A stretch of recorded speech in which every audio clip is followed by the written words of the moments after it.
On World News Tonight this Wednesday, Dr. Jack Kevorkian is charged with murdering one of his patients. Millions of people saw the man die on television.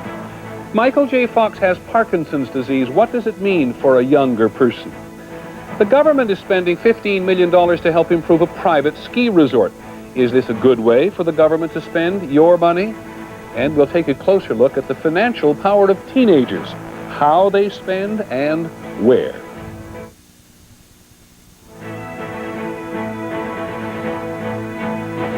Where's Terry?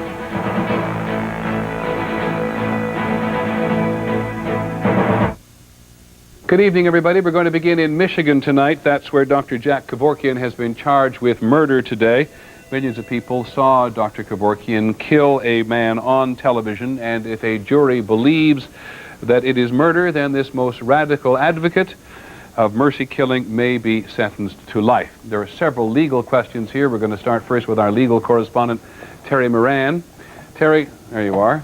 Sounds pretty open and shut, at least at a distance, is it?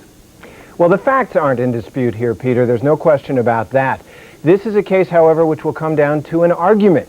It's about the rhetoric of mercy killing, of euthanasia. Jack Kevorkian and his lawyers have proved expert in the past at stirring up the jurors' emotions, appealing to their sense of mercy for the plight of, in this case, Thomas Houck. And the prosecutor is kind of at a disadvantage because they tend to talk about generalities, the rule of law, and it's Jack Kevorkian and his team who focus on the actual suffering that the jurors will witness. And yet in Michigan there is an actual law which Dr. Kevorkian appears to have contravened. Absolutely. Not only is there a law against assisted suicide, but he's been charged with murder. And there is a difference this time around. When Jack Kevorkian started this several years ago, he was like a prophet in the wilderness. He was awakening the people to this issue. Now, however, people in Michigan, through their legislature and directly last November, have dealt with this through the democratic process. So he's not just defying a faceless government, he's defying the voters. It's interesting that he was let out on bail today on the promise that he wouldn't assist in any other suicide. Well, Jack Kevorkian is a wild card for any judge to handle. The last time he was put in jail, he started starving himself, and I think that the judge in this case took his word that he would not participate in any assisted suicides during the pendency of this case and let him go. Terry, thank you very much. Terry Moran, our legal affairs correspondent on Dr. Kevorkian, who was charged with murder today in Michigan and is out on bail on basically his own recognizance. Now we're going to go overseas today because in London there was very much of an unexpected legal setback for the former military ruler of Chile. Britain's highest court has ruled that Augusto Pinochet does not have immunity from arrest. General Pinochet has long been held responsible for the murder and disappearance of thousands of people during the nearly 20 years that he ruled in Chile. A prosecutor in Spain has charged him with murdering Spanish citizens, and Spain wants to put him on trial. Here's ABC's Richard Gisbert. The conventional legal wisdom was that this would probably be General Pinochet's last day of detention at his London hospital. It was his 83rd birthday, and someone sent him some cake. Pinochet had a plane standing by to take him home. Even the general's enemies felt that Pinochet would win. Luis Munoz was tortured by the regime. His wife is still missing. My feeling is like it's gonna go in Pinochet's favor. Then the ruling from the 5 so-called law lords, the British Supreme Court. Britain was deciding today whether former heads of state are above prosecution for crimes against their own people. The first 4 judges were split, 2 for, 2 against. The 5th broke the tie. Senator Pinochet does not have immunity from prosecution.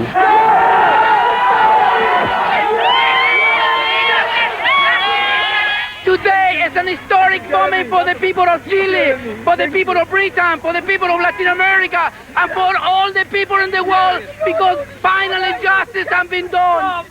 In Chile, there was joy among Pinochet's opponents and anger from his many supporters. Lawyers say today's ruling puts dictators everywhere on notice. If you're accused of doing absolutely outrageous things, then you can expect to be held to account for those outrageous things. The British government can still overturn today's court ruling and decide not to extradite General Pinochet to Spain, but that is considered unlikely. Today wasn't the general's last chance to escape prosecution, but it was his best chance. Richard Gisbert, ABC News, London. When we come back, a very celebrated case of Parkinson's disease, and Parkinson's disease in the young in general. This is World News Tonight with Peter Jennings, brought to you by Charles Schwab. The actor Michael J. Fox revealed today that he's suffering from Parkinson's disease. He was diagnosed 7 years ago when he was only 30. Parkinson's most often affects older people. The average age of onset is 57. The Palestinian leader Yasser Arafat is believed to suffer from Parkinson's. The Pope's tremor has been unmistakable for some time. Attorney General Janet Reno has Parkinson's. It is an incurable, though treatable, disorder of the central nervous system that stiffens the muscles, slows movement, and produces tremors which get worse over time. Michael Fox says his symptoms have become severe enough to affect his work on occasion, which basically means he gets tired. But more to the point, perhaps he leads a very active life, which includes ice hockey. And he believes that by talking about Parkinson's now, he can help others. Many questions about this disease, so we're going to turn to our medical editor, Dr. Tim Johnson. Tim, we're very struck by the fact that Michael Fox is as young as he is. Not common, right? Not common. Only about 5% of cases are diagnosed under age 40. Interestingly enough, when they are diagnosed at that age, the usual symptom is a tremor, which is what he has struggled with. You don't often see the full-blown symptoms at that age until a later age. Now, Michael Fox has had some surgery, and we have a little bit of video of surgery almost exactly that which he had. Can you explain what's happening as it goes along? Well, I think what we're going to see is the example of patients before and after a procedure in which they go in. Here, that before, here's obviously the after again. And in these procedures, they actually go into the brain and destroy a small part of the brain that is thought to be responsible for the symptoms. There are several different procedures. One is called a pallidotomy. That's the most common one. The kind that Michael Fox had is called a thalamotomy, and that destroys a slightly different area concerned mainly with tremor. But I should point out that there are some other procedures on the horizon, including electrical stimulation and the use of fetal tissue, and even now some gene therapies. The bottom line for most people is to take medication, and Mr. Fox is also reportedly taking Cinnamate, which is the most common medicine for He's Parkinson's. a very active guy, as I said, including the fact that he plays hockey. Can he continue to be active under these conditions for a long period of time? It's unpredictable in any given individual, but that clearly is the hope, and today with the new medicines and with the new procedures, we think people can live long and productive lives. Thank you, Tim, very much. Tim Johnson, our medical editor, up in Boston tonight. Scientists in Chicago today think they have found, this is far less serious in a way, think they've found a way to grow hair in mice. They have isolated a chemical that causes hair follicles to form. The researchers say the chemical made the mice exceptionally hairy. Hold on, gentlemen, they're not sure yet if they can produce similar results in humans. In our next segment tonight, the millionaire, the mountain road which you are paying for.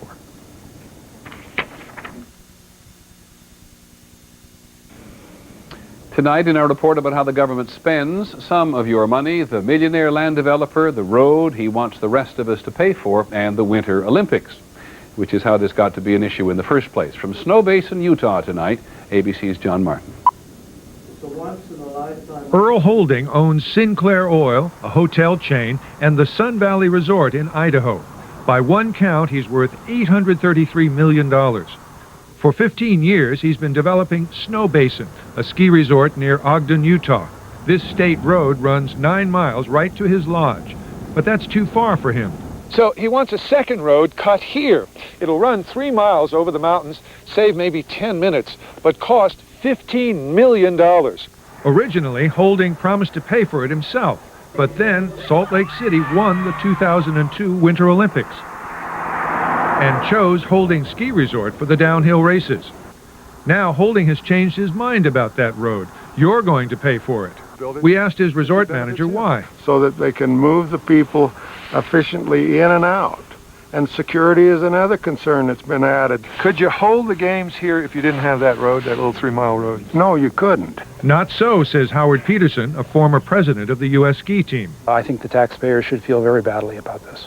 Peterson surveyed the site for the U.S. Olympic Committee and found the existing road even better than those used for recent Olympics in Europe. It really comes down to the development of that resort. So it'll help make it a commercial success, but it doesn't need it for the Olympics? It's not needed for the Olympics.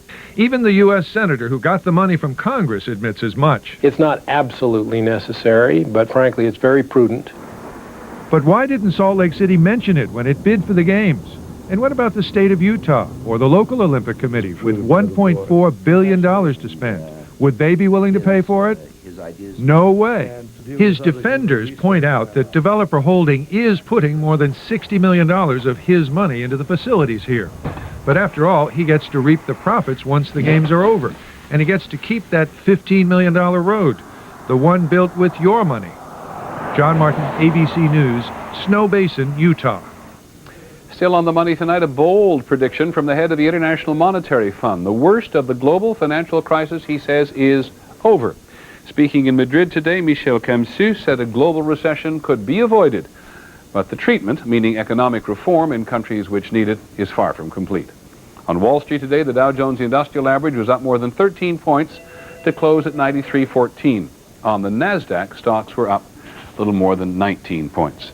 The Internal Revenue Service is looking for nearly 100,000 people to whom it owes money, $68 million in tax refunds, to be precise.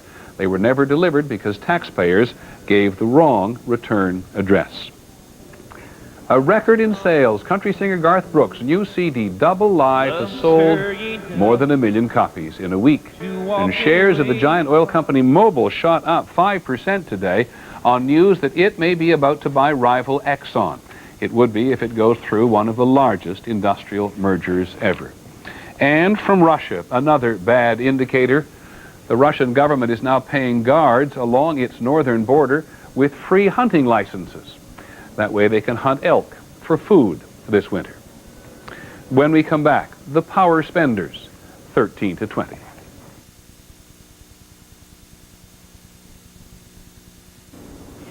We're going to take a closer look at teenage power this evening.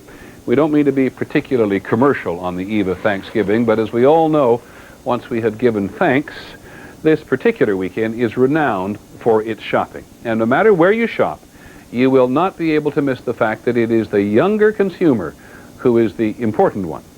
First, here's ABC's Jane Clayson. Ask any teenager at any mall in America, and they will tell you what it means to shop. It's just a need. It's just a want to spend. Money burns your pockets, so it's just you just have to spend. And spend they do. How much do you think you spend a week? Around $40. My friends probably spend $150 a week. Kids are spending record amounts of money, an average $75 a week. That's a staggering $100 billion of disposable income every year, 2 times what teens spent just a decade ago. Where is it all coming from? Most kids still get their money the old-fashioned way, odd jobs, gifts, allowances, but they're also responsible for spending more of their parents' money. With 2 career families, kids are now entrusted with what used to be adult buying decisions. They're going to the food stores, they're going to the mass merchandisers, and they're buying things for the household. They're having an influence even over what sort of automobiles are purchased for the family, sorts of vacations. It is a fundamental shift in buying power, and retailers especially are capitalizing on it. Stores catering to preteen and teenage shoppers are popping up all over the country. Last year, the Limited 2 reinvented itself with psychedelic decor and makeup counters that cater to 12-year-olds. Company profits surged almost 25%. All of our communication before was directed to the parent, and we decided that really the most influential person here is the girl. And so now all of our communication is directed to the girl. You're pretty expert on the store, huh? Advertisers, too, are marketing not to parents, but directly to kids. No. What will all of this mean for a powerful new generation of spenders? They're going to be the most sophisticated group of consumers this country has seen. In many ways, they already are. Jane Clayson, ABC News, Los Angeles. Well, let's continue this for a moment. Most of the teenagers we know are not out there shopping for or hoping to be given a toy for Christmas. But if they were, we think even they might be shocked. Sticker shocked, that is. Here's ABC's Aaron Hayes. It has started already. The searching. Out here for Zelda. Zelda's not coming in till this afternoon. The spending. We spend too much. Too much. Parents lining up under pressure to nab that just right toy for Christmas. Furbies also. Furby? Barbie is typical of toys in demand this year, called interactive. For $34.99, it's the best AI, artificial intelligence, you got. One of the reasons toys are more expensive is many are loaded with computer chips that give them huge vocabulary. They can respond to touch, to light. Don't stop now. Leave my hand. Much more sophisticated than toys were just a few years ago. Some can now link directly to the internet. Fancy, expensive, and for as young as 3 years old. You're my special friend. Interactive Internet Barney is more than $100. Video games have better graphics and higher price tags, up to $200 for everything. High expectations this year, even among low-tech toys. Some Barbie dolls are going for almost $300. And for your toddler, you can buy a little Mercedes-Benz for more than $100. Parents tend to want to get what their children are screaming loudest for, and there's no question that more expensive toys tend to be higher on their list lately. Many parents are encountering wish list sticker shock. We've already done about half of our shopping so far, and we've already gone over what we did last year. Well, you have to spend a lot of money to get anything now. Not necessarily. There are still plenty of toys out there that are lightly priced and loved by kids. One of the most popular this year is about $12. The yo-yo. They're going crazy over the yo-yo. It's like a recycling of trends, and they love it. Still, the toy industry, which experienced a slump much of this year, is pushing hard to move the big items. Kids are responding. But parents are advised to take a deep breath. Maybe next time. And remember, the point is to enjoy the holidays. Erin Hayes, ABC News, Atlanta.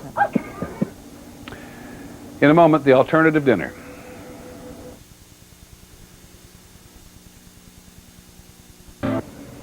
Just a brief review of our top story today. Dr. Jack Kevorkian was charged with murder today for killing one of his patients. Millions of people saw it on television. He was also charged with breaking Michigan's assisted suicide law and delivery of a controlled substance.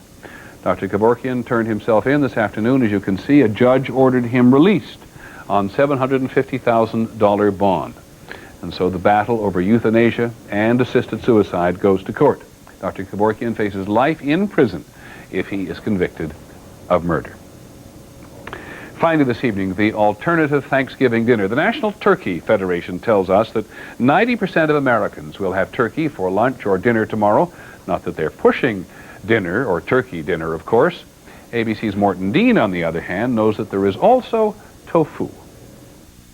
Whether any pilgrims took pride in being vegetarians is not known. So it's safe to assume that preparing dinner for guests on that first Thanksgiving probably was easier on the hosts than it is now. Turkey, Nancy? Doesn't appeal to me. It's revolting. There are many thousands of Americans, not unlike 11-year-old Nancy Pine, who say you can take a turkey and, well, stuff it. I'm cooking my own stir-fried tofu thing and bringing it with me in a Tupperware box. On this meat-oriented holiday, more and more Americans seem to be searching for meatless alternatives. How about a tofurkey? It's mainly tofu. It's in major supermarkets this year for the first time. It looks like a turkey. It looks like a turkey. Will it taste like a turkey? It should taste a little like a turkey, but it certainly doesn't sound like a turkey. And if a tofurkey doesn't make your mouth water, what about an unturkey? It's mostly wheat gluten. It fills up a big platter. It looks like the real thing. And when you cut into it, there's even sections that look like dark meat and light meat. Even most restaurants now cater to vegetarian tastes on Thanksgiving Day. New York's Four Seasons. We have roasted peppers, broccoli, carrots, snow peas. We have couscous, spinach. And we have a little pumpkin with pumpkin puree and cranberries right on top of it. Sort of looks like the turkey here. A little bit. But what happens if all those vegetarian delights share a table with a traditional turkey? What do you do then? Well, I try to sit as far away from it as I can. And with so many vegetarians around the Thanksgiving dinner table these days, she won't be lonely. Morton Dean, ABC News, New York. That is our report on World News Tonight. It goes without saying that we hope you have a very happy and meaningful Thanksgiving. On 2020 this evening, Diane Sawyer's exclusive interview with Kenneth Starr. And on Nightline, how is it that in these Extraordinary economic times, some people still have to rely on the food banks. I'm Peter Jennings. Good night.